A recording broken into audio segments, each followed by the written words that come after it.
عوام بنیادی سہولیات یکساں حقوق سے کیوں محروم ہیں، اور سوچنے کی ضرورت ہے کہ عوام کیوں عدم انصاف اور غربت جیسی بیماریوں میں جکڑے ہوئے ہیں۔ سر، اس کا آج کے دن تو کوئی جھوٹ نہیں بولوں گا، اور میں ہمیشہ سچ کے قریب رہنے کی کوشش کرتا ہوں۔ اس کی وجہ بلاول بھٹو صاحب آپ ہیں۔ 1970 میں روٹی کپڑا مکان کی ٹرک کی بتی کے پیچھے لگے ہوئے ہیں ہم، اور آج تک لگے ہوئے ہیں، اور سندھ آپ کے سامنے ہے۔ وہاں اگر بنیادی ضرورتیں ہیں، سب میسر ہیں، تو ان کو مبارک۔ لیکن باقی باتیں آج میں نہیں کرنا چاہتا۔ میں 70,000 ان ماؤں بہنوں بیٹیوں نے کو جن کو اغوا کر لیا گیا اس تحریک کے دوران پاکستان بننے کے بعد، ان ساروں کو اور ان کے سارے خاندانوں کو سلام۔ 16 لاکھ جو شہید ہوئے اور جو غازی ہوئے اور جو لٹا کے آئے، ان ساروں کو سلام۔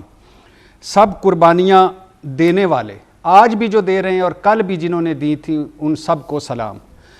ملک کو ایٹمی قوت بنانے والوں کو سلام، اور ہر وقت اپنے محاذ پر ڈٹی اس فوج کو بھی سلام۔ اور میرا تن من دھن اس ملک پر قربان، میں اور میرے بچے اس ملک پر قربان۔ لیکن بھائی جان، کچھ حقیقتیں ہیں آج کے دن، ہمیں ان کو بھی وہ بھی مبارک کرنی چاہیے اس قوم کو۔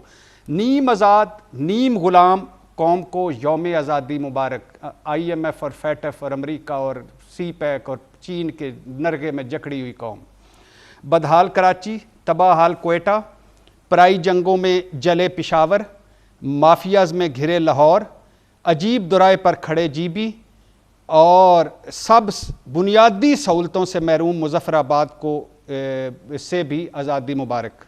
بے روزگاری بھوک سے تنگ آ کر خودکشی کی آزادی مبارک۔ پناہ گاہوں میں سونے، لنگر خانوں سے قطارے میں لگ کر ایک وقت کی روٹی لینے والوں کی طرف سے آزادی مبارک۔ انصاف کی جگہ تاریخ لینے کی آزادی مبارک۔ کم سن بچوں کے لیے چائلڈ لیبر کی آزادی مبارک۔ 5 سالہ بچی سے 75 سالہ بوڑھی تک کے ریپ کی آزادی مبارک۔ عوامی نمائندوں کو لوٹ مار، کرپشن، ہڑپشن، منی لانڈرنگ، ہنڈی، حوالوں، بیڈ گورننس، بیڈ پرفارمنس، بد نیتی کی آزادی مبارک۔ 73 سالوں میں 3.5 پونے 4 مارشل لاؤں کی آزادی مبارک۔ تھانے، کچہریوں، ہسپتالوں، سکولوں میں ذہنی جسمانی تشدد توہین کی آزادی مبارک۔ قدم قدم پر میرٹ کے ابارشن کی آزادی مبارک۔ آٹا کر دینے میں آپے آٹا ہوئی قوم کو آزادی مبارک۔ آسمان سے گر کر کھجور میں اٹکنے والوں کو آزادی مبارک۔ آگ سے نکل کر چولہے پر جلے فرائی پین میں تڑپتے لوگوں کو آزادی مبارک۔ تعاون کی طرح پھیلتے قرضے، کوڑ کی طرح رشتی کرپشن، نظریہ پاکستان کی مسلسل تلاش، ذات، برادری، فرقے، رنگ، نسل میں گھری قوم اور تقسیم در تقسیم قوم کو آزادی مبارک۔ جہالت کو آسان قسطوں میں فروخت کرنے اور مہنگائی کی مسلسل موسیقی سننے کی آزادی مبارک۔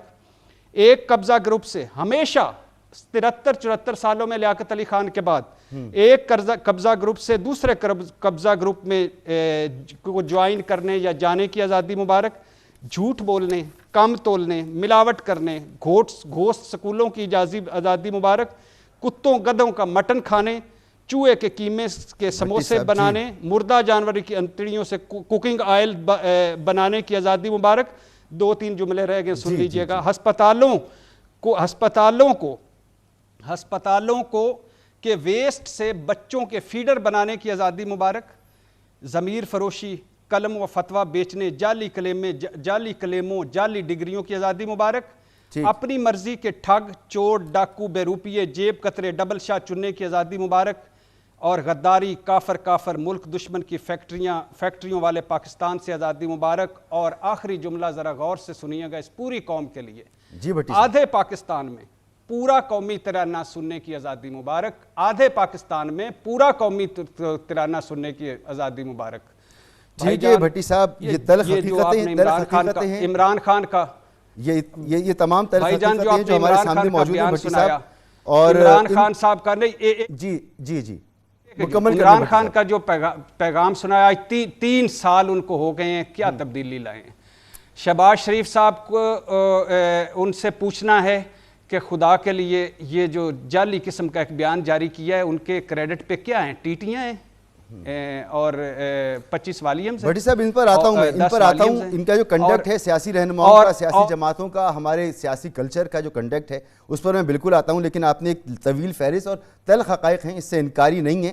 یہی وجہ ہے کہ جناب امجد شعیب صاحب، یہی وجہ ہے شاید وزیر اعظم ہوں، اپوزیشن لیڈر ہوں، بلاول ہوں، مریم ہوں، نواز شریف ہوں، سب اس بات پر متفق ضرور ہیں کہ یہ داغ اجالے، یہ شب گزیدہ سحر وہ انتظار تھا جس کا، یہ وہ سحر تو نہیں، یہ وہ سحر تو نہیں جس کی آرزو لے کر چلے تھے یار کہ مل جائے گی کہیں نہ کہیں فلک کے دشت میں تاروں کی آخری منزل. تو یہ آخری منزل نہیں ہے، سفر جاری ہے، اور اس سے سب اس پر اتفاق رکھتے ہیں کہ پاکستان کی تکمیل ابھی نہیں ہوئی، پاکستان کا جو مقصد تھا وہ حاصل نہیں ہوا، فلاحی ریاست ابھی تک ملک نہیں بن سکا. جی سر. بسم اللہ الرحمن الرحیم. دیکھیے بعض چیزیں اگر ہم دیکھیں تو یوں لگتا ہے کہ 1947 میں جہاں ہم کھڑے تھے آج بھی وہیں ہیں، لیکن اگر عوام کو دیکھیں، ہم اشرافیہ دیکھیں تو ان کی خوشحالی بہت نظر آتی ہے، ایک طرف غربت بھی بڑی نظر آتی ہے. جو غربت والے لوگ ہیں، جو پریشان ہیں، وہ تبدیلی کا رونا روتے ہیں، وہ کہتے ہیں کہ جناب ہماری تو زندگی اجیرن ہو گئی. میں آپ کو یہ بتاتا ہوں کہ 1947 کے بعد کئی سالوں تک لاہور میں پلا بڑھا، اور لاہور کی سڑک پہ کسی پہ بھی مال روڈ یہ وہ اس پہ جا کے کھڑا ہو کے دیکھتے تھے ہم، تو بڑی بڑی وقفے کے بعد کوئی ایک کار گزرتی تھی. آج کاروں کا ہجوم ہوتا ہے، آپ کو سڑک پار کرنے کا موقع نہیں ملتا، اتنی زیادہ کار. تو کہیں نہ کہیں کو ریل پیل کو فراوانی پیسے کی ہے، سب کچھ ہے. لیکن پھر کیا ہوا کہ اتنی اللہ کی مہربانیاں ہوئیں اور سب کچھ ہوا. ہم 1947 میں ایک بہتر قوم تھے اس لحاظ سے کہ آپس میں ایک محبت تھی، ایک یگانگت تھی. لگتا تھا کہ ہمیں اللہ تعالیٰ نے ایک نعمت، ایک ملک عطا کر دیا اور ہم نے مل کے اس کا دفاع کرنا ہے، اور اس کے موقع بھی آئے.